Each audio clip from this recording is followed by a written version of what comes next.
I thought the most painful betrayal in life came from a spouse, but I was wrong.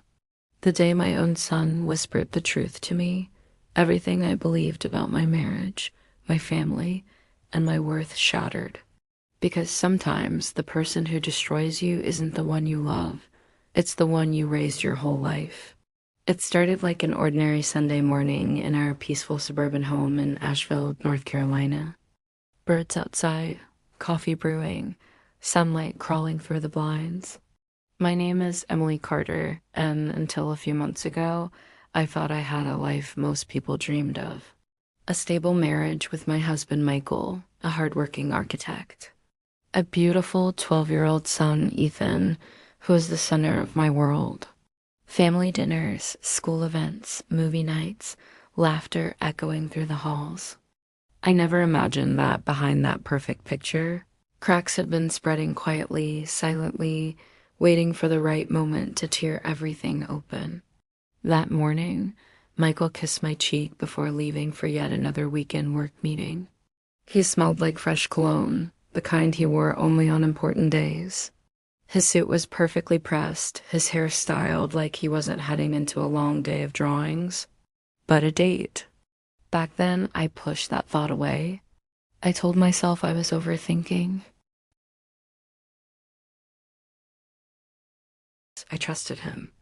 Or maybe I desperately wanted to. After he left, Ethan sat at the kitchen counter, his cereal untouched. His eyes looked heavy, worried, older than a child should ever look. I reached for his hand, gently asking what was wrong. His small fingers trembled. His voice was barely a whisper. "Mom, Dad wasn't at work yesterday. I saw him." My heart froze. "Where did you see him, sweetheart?" I asked, trying to keep my voice steady. He hesitated, swallowing hard like the truth tasted bitter, with a woman at the mall. They were holding hands. She kissed him. The room spun. My pulse hammered in my ears. For a second, I couldn't breathe. My son looked terrified, not of what he saw, but of hurting me by saying it. I cupped his face, forcing a soft smile, even though I felt the ground cracking under me. "Thank you for telling me," I whispered. He leaned into me and started to cry. And that's when I knew this wasn't a misunderstanding. Children don't invent pain like that. They feel it before adults do. That entire day, I walked around in silence, every room haunted by memories that now felt like lies. Our wedding photo on the wall, the love notes Michael once left on the fridge. The nights we spent dreaming about the future. I felt foolish, naive, like every happy moment had been staged while I stood blindfolded, but the anger came slowly, like a storm gathering far away, promising destruction. That evening, Michael returned home smiling like nothing was wrong. He pulled me into a hug, his hand resting on my lower back, the way it used to when we first fell in love. And for a moment, his touch felt familiar, comforting, dangerous. But then I smelled it perfume, floral, delicate, not mine. The storm hit. I stepped back, looked him in the eyes, and my voice didn't shake even though my heart did. "Where were you today?" His smile faltered, his eyes darted. "At the office," he said casually, too casually. I nodded slowly. "And yesterday?" His mouth tightened. He tried to speak, but his voice cracked, and that was all the answer I needed. When truth stands in front of a person who built a life out of lies, they don't confess, they panic. Over the next week, the house turned into a battlefield disguised as normal life. Quiet dinners, forced conversations, lingering tension like smoke after a fire. I didn't confront him immediately because I wanted to see who he truly was when cornered.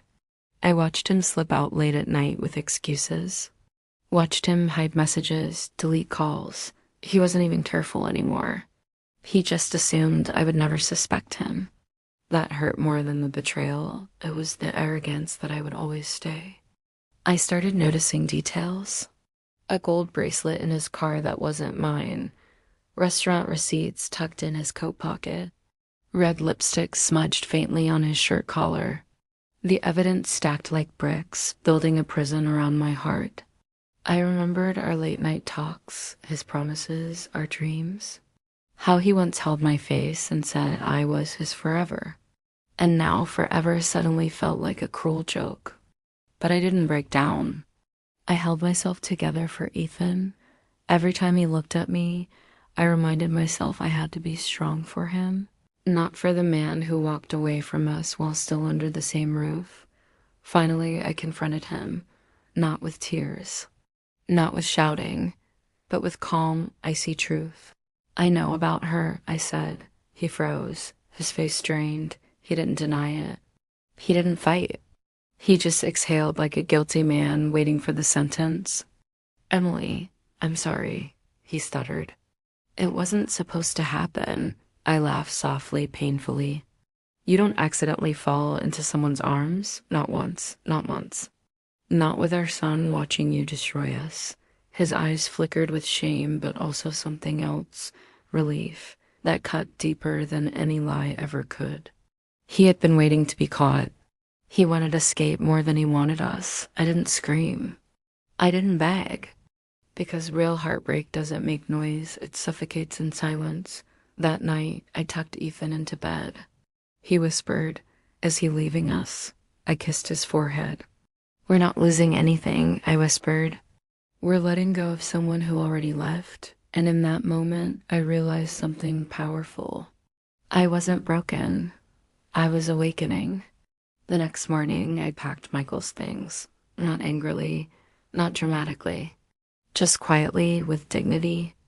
He stood at the door, guilt twisting his face. "Emily, please." I raised my hand. "Go." Sometimes strength isn't holding on. It's knowing when to release what poisoned your heart. He left without a fight, without a promise, without a backward glance. And that was the closure I never asked for, but desperately needed. Today, I am learning to breathe again. To laugh with my son. To rediscover myself as a woman outside of betrayal. Healing isn't linear. Some nights hurt. Sometimes memories sting. But every morning reminds me I survived the worst truth a wife and a mother can hear, and I rose from it. So here's what my son really gave me that day. Not heartbreak, not pain, but truth. And truth doesn't destroy families, lies do. If you're listening to this and you've ever ignored your intuition, let this be your sign. Believe your inner voice. Protect your peace. You don't lose the person who betrays you. You lose the illusion you built around them. And sometimes that's freedom in disguise.